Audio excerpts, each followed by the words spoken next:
So after you changed your throwing regimen, I guess you would say, did that like get you kind of back to where you were? I know it was towards the tail end of your career, but did that kind of change things for you? And what was your kind of routine just for kids who don't really have one?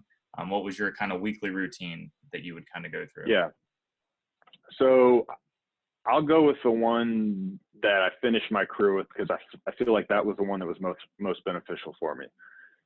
Um, so obviously, most of my career I was a starter. I did relieve some, so it would change from starting or relieving. But let's just say my starter routine was, obviously I pitched, and then I consider the next day day one.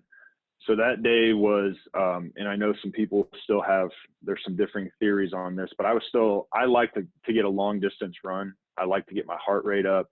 I called it a flush. And I know some people say, there's science says this, science says that. For me, it's what worked.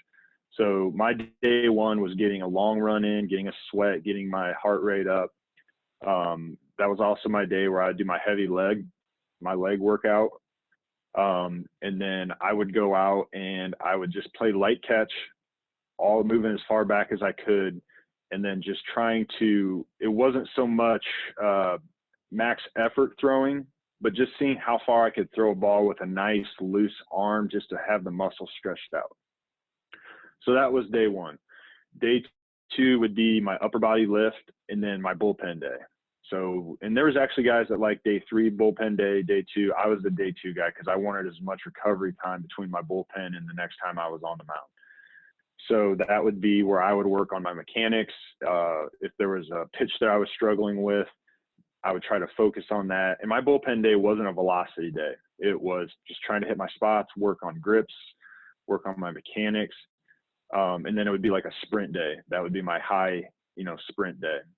Day three would just be, I usually didn't do any lifting that day. Every day was shoulder day. That's what I will tell other guys too, is your shoulder exercises, your back exercises, all those things. Those for me were every day, at some sort of exercise every day doing my shoulders.